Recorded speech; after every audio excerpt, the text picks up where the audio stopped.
Good morning class. Last लेक्चरला आपण जो last point होता एलिमेंट्स ऑफ ग्रुप 16, 17 आणि 18चा लास्ट पॉईंट आपण कंप्लीट केलं होतं. त्याच्यामध्ये चॅप्टर आपला फिनिश झाला लास्ट लेक्चरला आणि कालच सांगितलं होतं की आपण आजच्या लेक्चरला नवीन चॅप्टर सुरू करतोय, that is transition and inner transition elements. आता याचा जो बेस आहे ट्रान्झिशन आणि इनर ट्रान्झिशन एलिमेंटचा बेस आहे ग्रुप नंबर 16, 17 आणि 18 आणि त्याच्या पुढं हा चॅप्टर आपण फॉलो करतो, that 8 chapter transition and inner transition elements. त्याचं वेटेज आहे 6, 8. ओके, इम्पॉर्टंट चॅप्टर आहे, बिग चॅप्टर आहे. So transition and inner transition elements. आता first of all transition elements म्हणजे काय? ॲक्च्युली ट्रान्झिशन एलिमेंटला ट्रान्झिशन मेटल पण म्हणतात. Transition elements are also called transition metals. आता metals the metals are the substance which fulfills the properties that can shown only by the metals. So what are that property? That is the luster, malleability, ductility, okay, shine. So these are the properties shown by the substance, they are called as metals. Okay, so the transition elements are also called transition metals. Okay, as per the IUPAC convention, transition metal atom has an incomplete d subshell. त्याच्यामध्ये काय असतो? हा जो D subshell आहे, हा D subshell कसा आहे? Incomplete किंवा पार्शियली फिल्ड, पार्शियली असेल किंवा पार्शियली फिल्ड असेल किंवा इनकम्प्लीट असेल. Incomplete, partially filled or incomplete. काय? D subshell. ॲक्च्युली कोणकोणते सबशेल आहे? एस आहे, पी आहे, डी आहे आणि एफ आहे. ओके, 4 सबशेल आहेत. त्याच्यामधला जो डी सबशेल आहे तो डी सबशेल कसा असेल?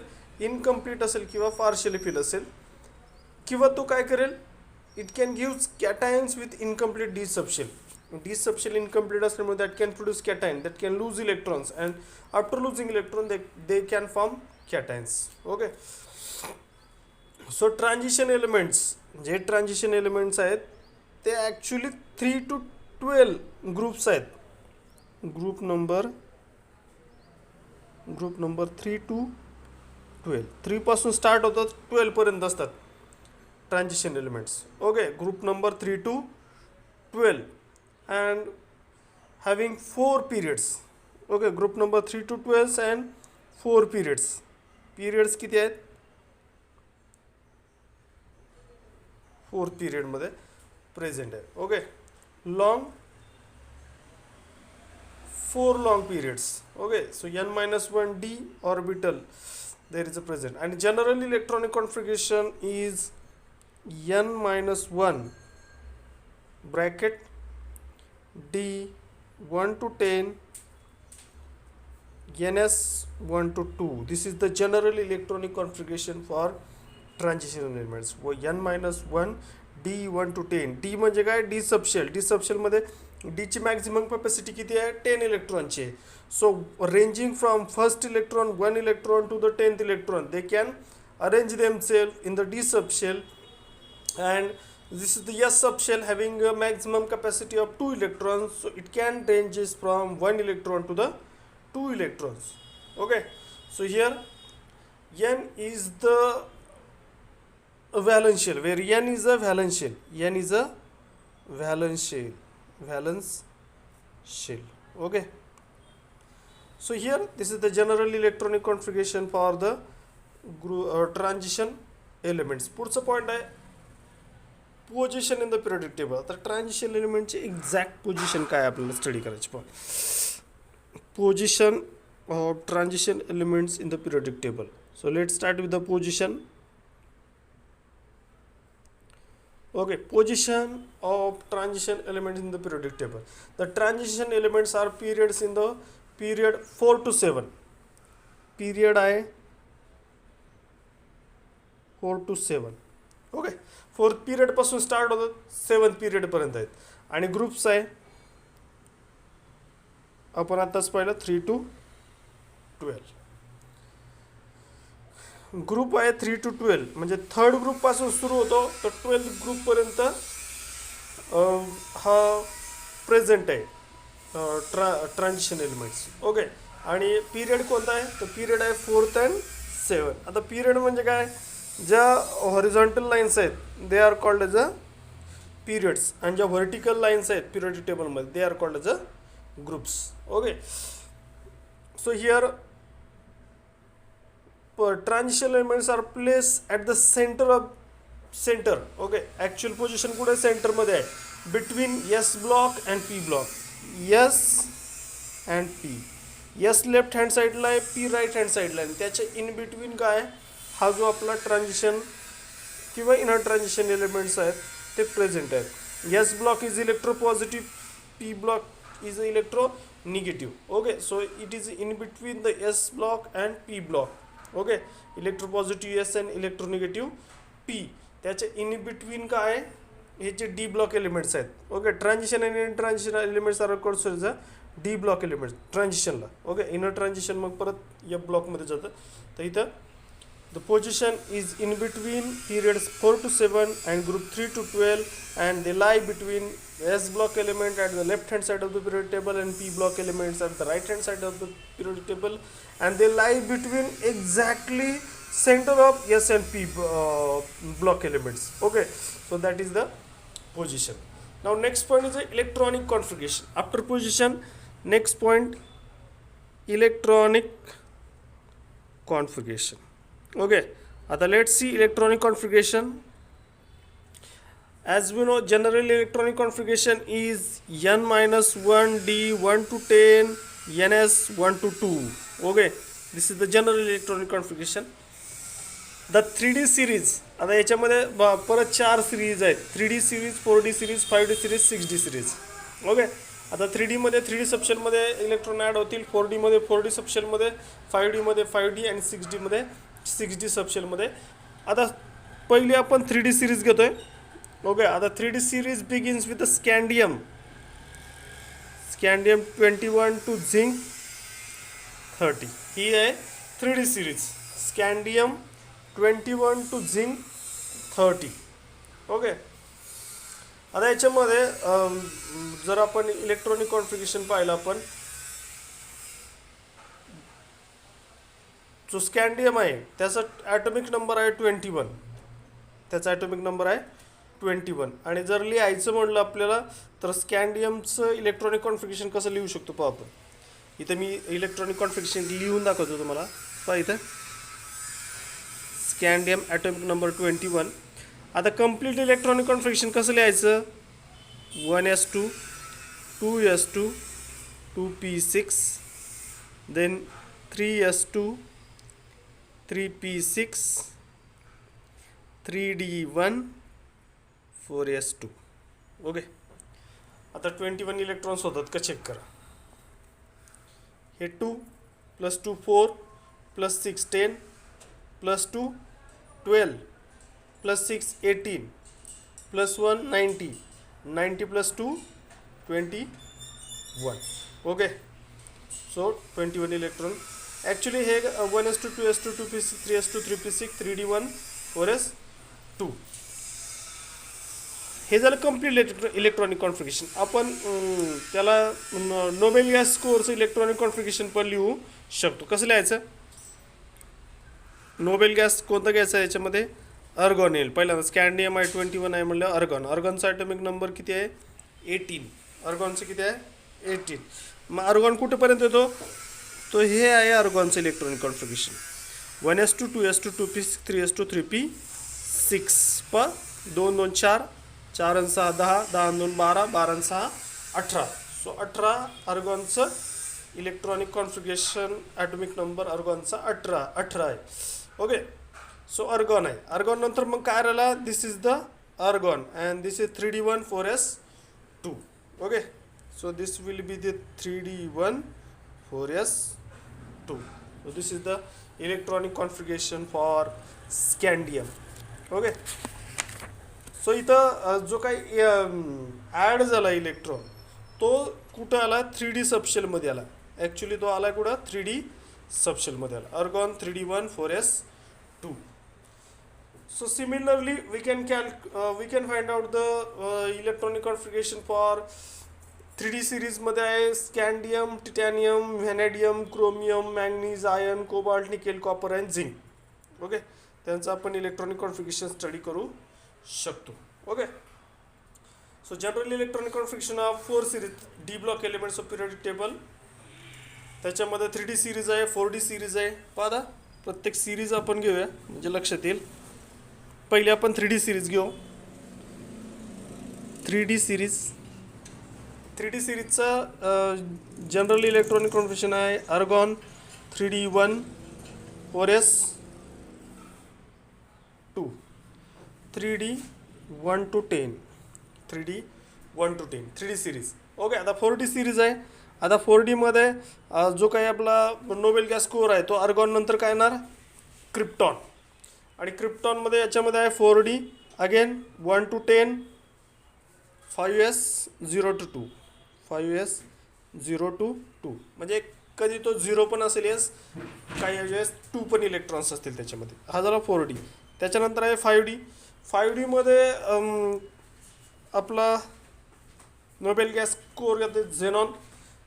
So here we can use 5D 1 to 10 6s2. आणि 6D सिरीज आहे. 6D सिरीज झेनॉन नंतर काय घेणार आपण रेडॉन 6D 1 to 10 7s2 घेतलं आपण. Okay, radon 6D 1 to 10 7s2. Okay, so हे घेतलं आपण नोबेल गॅस कोअरचं general electronic configuration for 3D series 4D series 5D series 6D series. Okay, आता त्याच्यानंतर पुढचा पॉईंट आहे आपला that is electronic configuration of 3D series of D block element. आता पहिला आहे स्कँडियम,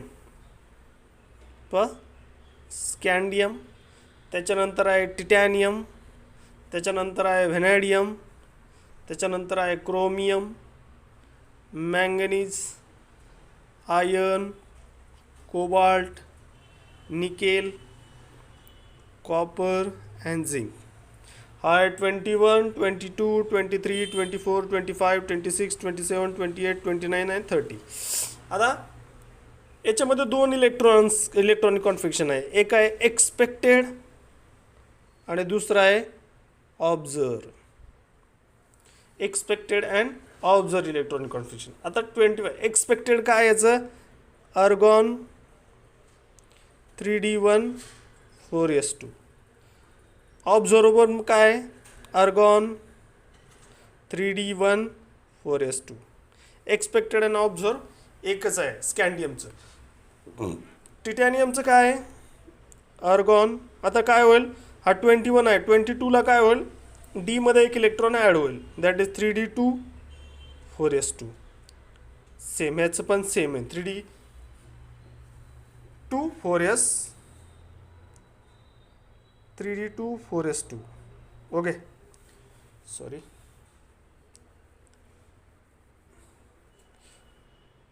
अर्गॉन 3D2 4s2 सेम. व्हॅनेडियमचं काय येईल 3D3 4s2.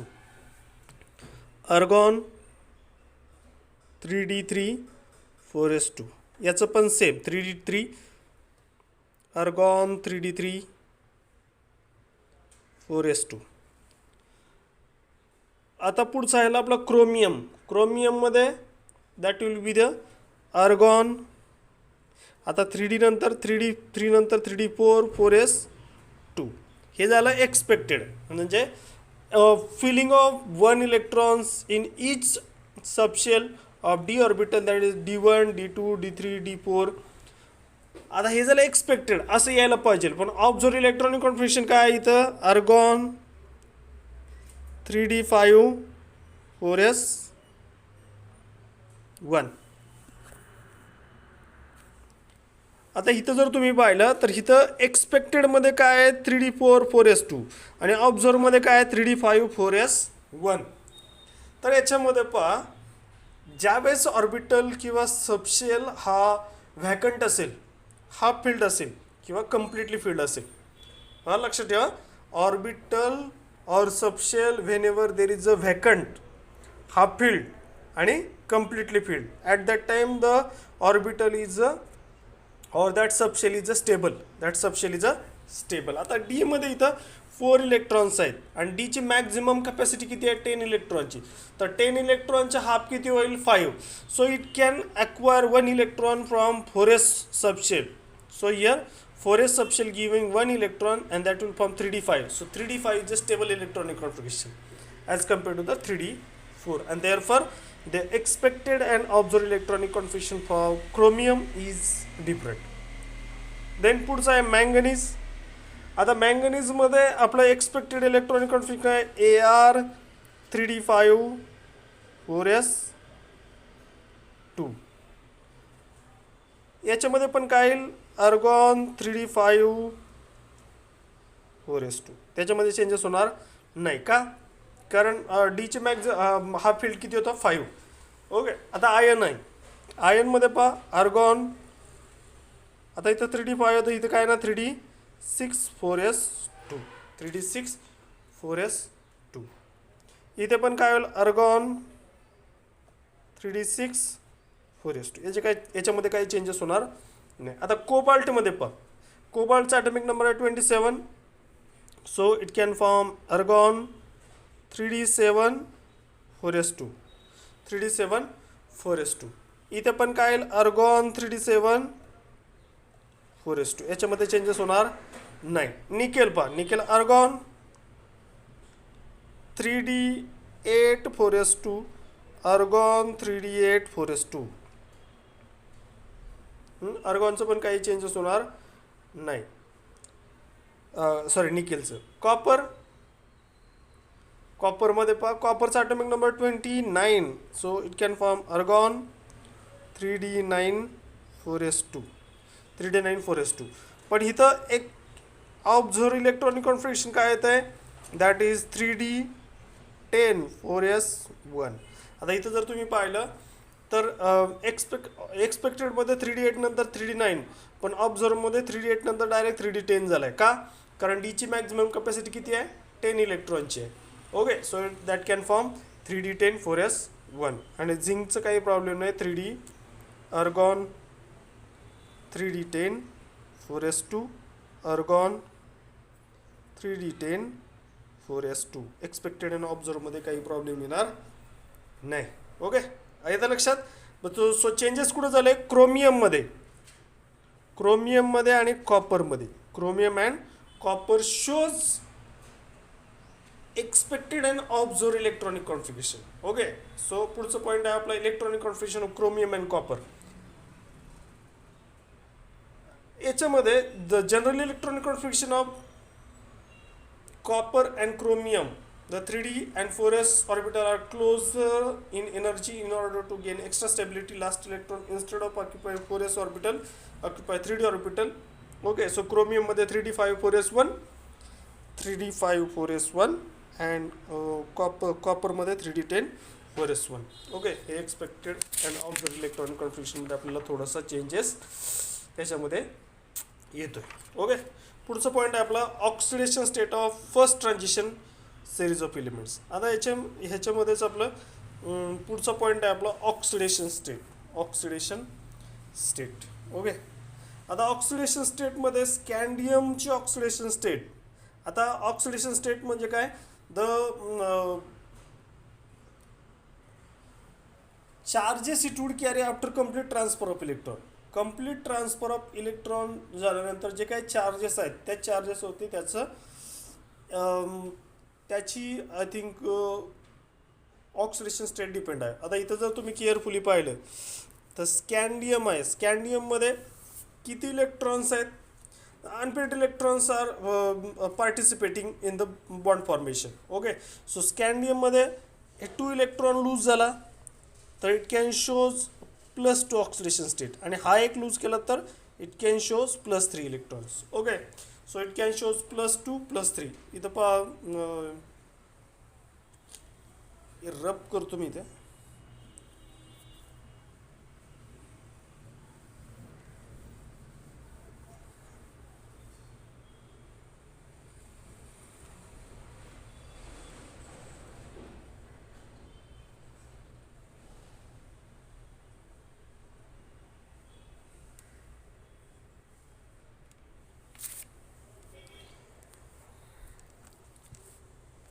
it can shows